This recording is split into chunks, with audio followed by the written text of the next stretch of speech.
I think the Tata's tussle itself this time has been really complicated to understand. Last time, when there was an issue between Ratan Tata and Cyrus Mistry, it was over Tata Sons.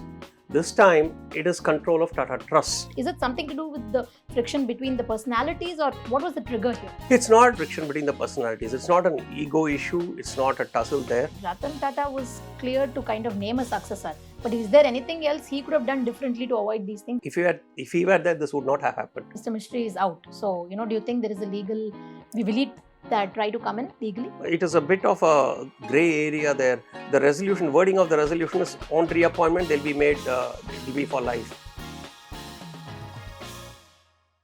Hi Raghu, you look very relaxed today. So I think after the hustle of the last few weeks covering whatever happened at Tata, you look much relaxed today.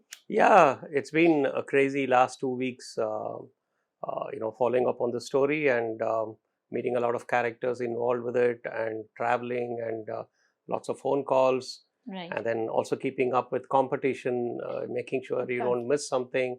But at the same time, you also are very clear that you wouldn't do speculative stories. Right. So it has been a bit of a challenging time, but I enjoyed it. As complicated as this process sounds, I think the Tata's tussle itself this time has been really complicated to understand. Maybe you can break it down for us. Yeah, it's actually like this. There's Tata Sons, which is the holding company of India's largest conglomerate. And then there is Tata Trusts, which controls 2/3 of the shareholding in Tata Sons. And the Tata Trust is a charity, right? Last time, when there was an issue between Ratan Tata and Cyrus Mistry, it was over Tata Sons. This time, it is control of Tata Trust, right? Right. And you might ask me, why is control of Tata Trust so important? Right. It's because it exercises 2/3 voting in Tata Sons by virtue of its 66% shareholding. And it also has 1/3 board representation on Tata Sons.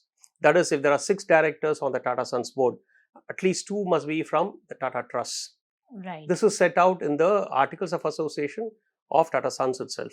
Got it. Right? Article 104B of Tata Sons Articles of Association says, so long as the Tata Trusts hold 40% at least in this company, then they should have the right to appoint 1/3 of the directors on Tata Sons board. Right. And when you say Tata Trust, it is a huge number of trusts. It's not just 1 or 2.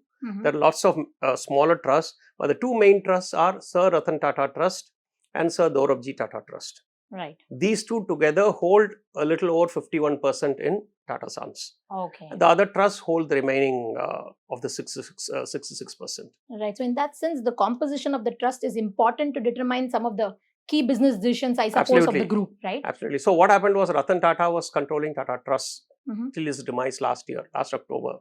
Right. And there is also a resolution passed which says that the chairman of Tata Trust cannot be the chairman of Tata Sons.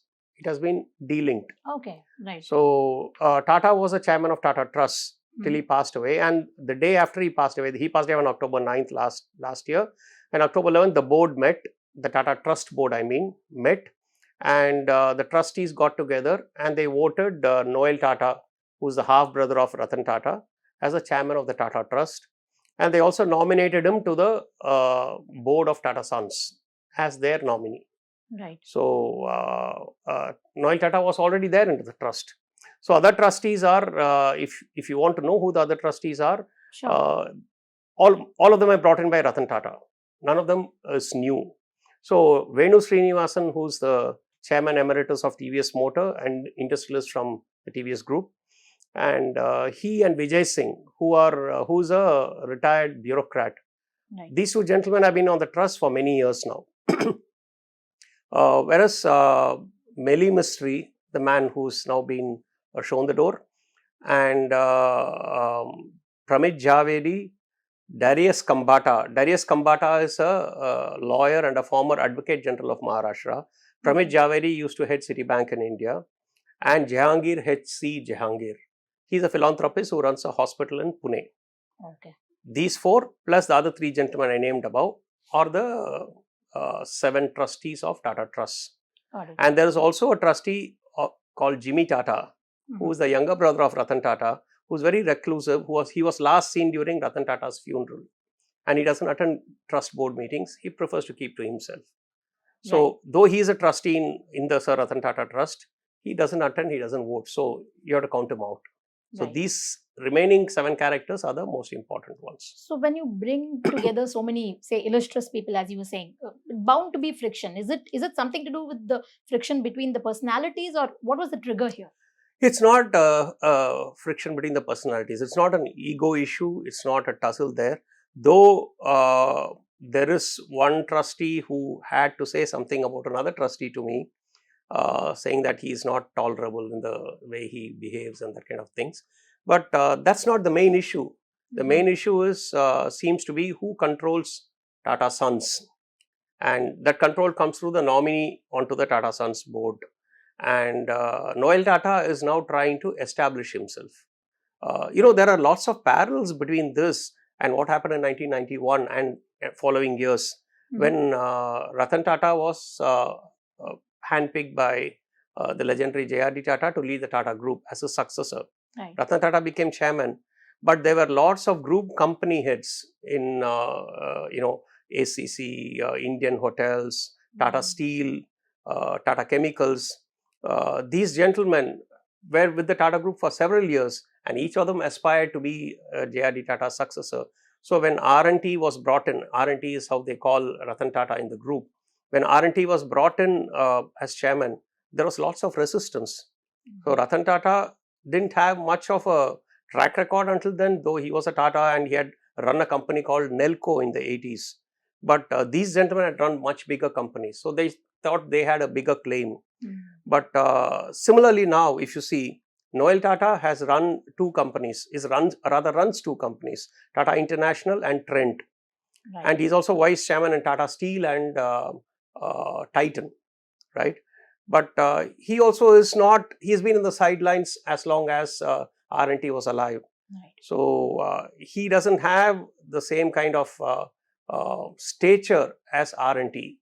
So I suspect that that is working against him, and that's being taken advantage of by the other trustees. That could be one. But what the other trustees say is that this is an issue of governance. They don't want, they're not saying we want control. They're not saying we want to take over Tata Sons through the trust and we want to exercise control over Tata Sons. That's not what they're saying. What they're saying is that we think there are governance lapses. They point to Noel Tata, who's already on the Tata Sons board for the last 1 year as a nominee of the Tata Trust, and say he has not brought back several important pieces of information to the other trustees who are not on the board. Which Mr. Noel Tata contests. He says, I don't have to take every information back to the other trustees. I am representing the trust's interest on the board, and that's enough. So this is the nub of the issue. Right. So, were there any specific areas of business areas that the trustees felt that they were sidelined and didn't have information about, perhaps from the Tata Sons board? There are 2 instances that the 4 trustees, one of them is out now. Mehli Mistry, Darius Kambata, Jahangir, and Pramit Javeri. These 4 are the ones who are ranged against Noel Tata. Noel Tata is supported by Vijay Singh and Venu Srinivasan. Now, they point to 2 instances. One is Tata International, of which Noel Tata is the chairman, has run up some 3,000 crores of accumulated losses. So, the Tata International CEO went to the Tata Sons board, made a presentation in a board meeting, and Noel Tata is supposed to ask for financial assistance of 3,000 crores. Tata International is a subsidiary of Tata Sons, okay, except that Noel Tata runs it. These other trustees say that this proposal was not, and the Tata Sons board agreed to give him 1,000 crores. They say that this was not disclosed to the Tata Trust. And they say it's also a conflict of interest here, because Noel Tata wears 3 hats. He's the chairman of Tata Trust. He's the Tata Trust nominee on Tata Sons board. And he's also the chairman of Tata International. So they allege conflict of interest. To which Mr. Tata's response is that I don't have to carry every proposal back to the trust board. And anyway, Tata International is a subsidiary of Tata Sons. So it's not, I'm not taking the money, it's the group company. That's one. The second instance they quote is that there was a discussion on supposed IPO of Tata Sons, if the RBI insists. Right. Now, apparently the details of the discussion were not shared with the Tata Trusts, is what the other trustees are saying. Got it. So these are the two. So in that sense, so it's now the camp is the Tata versus Mistry. So this is something that we are seeing again after Ratan Tata versus Cyrus Mistry. It's just a different Tata and a different Mistry now. So do you see any parallels? Was it a similar issue then versus now? No, I don't think there are parallels except the similarity of names. Right. Mehli Mistry, incidentally, is first cousin of Cyrus Mistry. Right. Mehli Mistry's mother and Cyrus Mistry's mother are sisters. Right. So that's so far as the comparison goes. But Mehli Mistry was a confidant of Ratan Tata. Okay. In fact, he is the executor of Ratan Tata's will, right? Right. And he is supposed to have taken care of Tata during his last months. And he essentially operates out of Dubai, Mehli Mistry. Okay. And he says he would fly down every week or every fortnight, come and meet with Ratan Tata, take him out to dinner. Ratan Tata's favorite restaurant in Bombay was a Thai pavilion in the Taj President.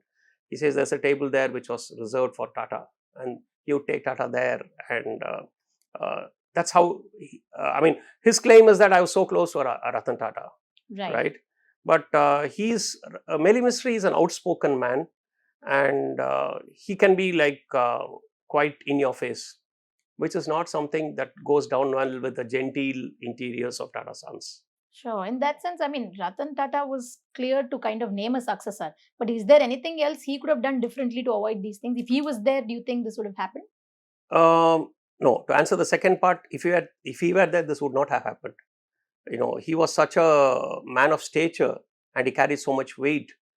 As one of the trustees told me when I met him in Bombay last week, he said Ratan Tata could walk on water, and he had the stature. He was Ratan Tata. That's what he said. Right. And if his secretary called and said, "There's a resolution coming your way, please sign it," they would all quietly sign it without any questions asked.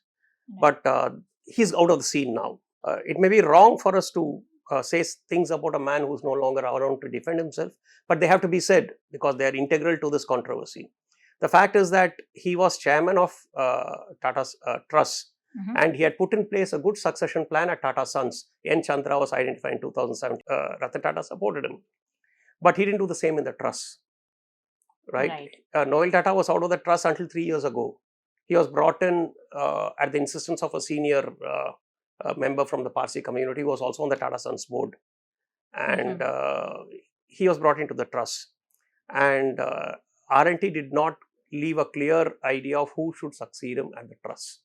Now, the trust is the most important one in this whole thing because it controls 2/3 of the shareholding of Tata Sons. So, if Tata Sons board, let's say, takes up a divestiture of a company, if there are 3 directors, nominee directors of Tata Trust on the Tata Sons board, at least 2 have to vote in support of that.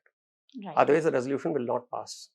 If you have 6 directors, only 2 are from Tata Trust, but these 2 gentlemen can stymie any proposal that the other 4 may agree on.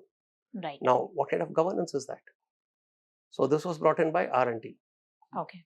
So he may, in the day when he brought it, it may have necessitated that. Right. There might be logic to support that, but today it doesn't belong. Right. Okay, number one. Number two, last year, October 17th, there was another trust board meeting within 2 weeks of Ratan Tata's demise. When all these 7 trustees who are now quarreling with each other, one is out, so now 6, but the 7 then, they got together and they passed a resolution voting themselves that whenever they're reappointed again, that will be for life. Okay. Life means until 75. Right. Okay. So, again, what kind of governance and propriety is that? True. These trustees were brought on the trust board by Ratan Tata. The man is gone now. And after he's gone, within 2 weeks, you vote yourselves as lifetime trustees. What kind of a signal does that send out? How is it right? Right. And if Tata wanted, he could have made them lifetime trustees when he brought them into the trust board. He didn't do that. Right. So in that sense, but this has not applied to Mehli Mistry, right? So now he's out. So where do things stand currently? Who are the nominee directors of the trust on the Sons? Right now it is Noel Tata, Srinivasan. only 2 of them. And Tata Sons board is only 6. So they can appoint only 2 there. They can't go beyond that as per the Articles of Association. But Vijay Singh was already on the Tata Sons board. In fact, that's what set off the whole thing. It was all simmering underneath for last 1 year, looks like. But it came into the open in September when these 4 trustees, Mehli Mistry, Darius Kambata, Pramit Javeri and Jahangir, they voted against the nomination of Vijay Singh to the Tata Sons board. And that was based on a solid premise. Last year, in this October 17th meeting where they made themselves lifetime trustees, that meeting also passed another resolution saying, if you're over 75, every nominee director on the Tata Sons board will be appointed every year and it will be reviewed at the end of every year. So Vijay Singh is 77. So these 4 directors felt that he should not be nominated for whatever reason. So they used that clause to block his nomination, and that's how the whole controversy came into the open. So right now, only Venu Srinivasan and Noel Tata are on the Tata Sons board. And Mr. Mistry is out. So, do you think there is a legal, will he try to come in legally? It is a bit of a grey area there. The resolution, wording of the resolution is on reappointment, they'll be made, it will be for life. But it doesn't specify whether reappointment will be automatic or it will be voted upon. So the Noel Tata side says it has to be voted on. Mehli Mistry side says it's automatic. So it so happened that when this resolution was circulated earlier this week, only 2 trustees supported Mehli Mistry. Mehli Mistry can't vote for it himself, right? So only Darius Kambata and Pramit Javeri supported it. Venu Srinivasan, Vijay Singh and Noel Tata opposed it. So leading to his exit. It led to his exit. But Mehli Mistry is supposed to be weighing his options right now. Legal is a choice. He can go to the Charity Commissioner first and complain that he was unlawfully removed. But he can also go to the courts. So we don't know what's going to happen. But whatever happens, I think Mr. Noel Tata will now move to consolidate his position on the board. He will appoint his own loyalists very soon in that vacancy. Plus there are 2 more people on the trust today who actually supported Mistry. What happens of them? Are they also coming up there for are 3, Darius Kambata, Pramit Javeri and Jahangir. Now, Pramit Javeri's term is coming up for renewal in February, is what I hear. And Darius Kambata soon after that, next year. So it could be that obviously the writing is on the wall for these trustees. If they are not able to get along with Noel Tata, and if this voting rule is upheld in the court, or if it is not opposed by Mehli Mistry, the same clause can be used to vote them out. That can be one possibility. The other possibility is that they mend fences and they work together, which I think is not much of a possibility. And the third is, of course, they see the writing on the wall and they resign themselves. I don't have anything to do with this. I'll walk out. Got it. That's also an option. So now, in terms of decisions at the Tata Sons, the IPO is one that everybody is kind of watching for. So do you think this will go through with the change in the composition of trust and all that? See, the IPO is not something that the Tata Sons or Tata Trusts want. Both sides are very clear on that. That's one issue where there's unanimity. But one thing that raised eyebrows was the government had to get involved this time around. Did that happen last time? Last time also, under the surface, they went and met, both sides went and met the government. Cyrus Mistry met and Ratan Tata also met. But this time, the government didn't summon them, though that's how it's being put out. What I gathered is that one of the sides took it to the government. And you can guess which side it is, going with the names of the people who went and met the government. But I believe that the government told them, settle this between yourselves amicably. We are not going to help either side. Got it. So speaking of Mr. Chandrasekharan, where does he stand on all of this? Is he the person in the center getting pulled on both sides in some way? No, I would think that he's in a nice sweet spot because both sides, when I spoke to them, they're very wary. I asked them, is Chandra on your side? They say, we don't know where he stands. Because as I said, the trust issue doesn't affect him in any way. He has a free hand to run the company. And he's very well connected with the central government, right? And he's into a lot of Tata Sons is into a lot of nationally important businesses in today's context, like defense equipment, semiconductors, electronics. So I don't think anybody would dare touch him at this point in time. Incidentally, 6 months ago, the Tata Trust board was so impressed by the presentation he made to them Okay. that they gave him a third term. He's serving a second term. He has 2 more years to go in a second term. Right. Despite that, they said, we recommend that he be given a third term. They wrote to the Tata Sons board. Right. Of course, the recommendation will be taken up only 2 years down the line when his reappointment comes up. Sure. But when a 2/3 shareholder is behind you, then you know that Right.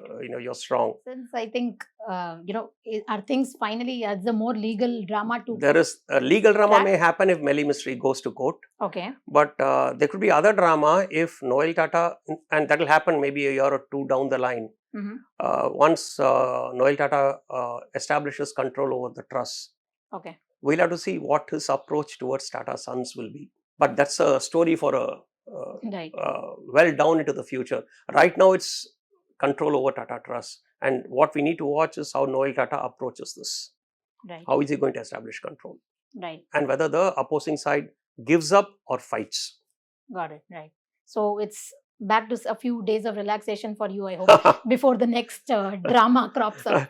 I hope so. I hope so. But you never know. If Mehli Mistry goes to court, then it begins all over again. Right. So, but it's fun. It's good. It's good thing when you have something to write about, something to I'm sure. speak about, isn't it? Right. In our profession.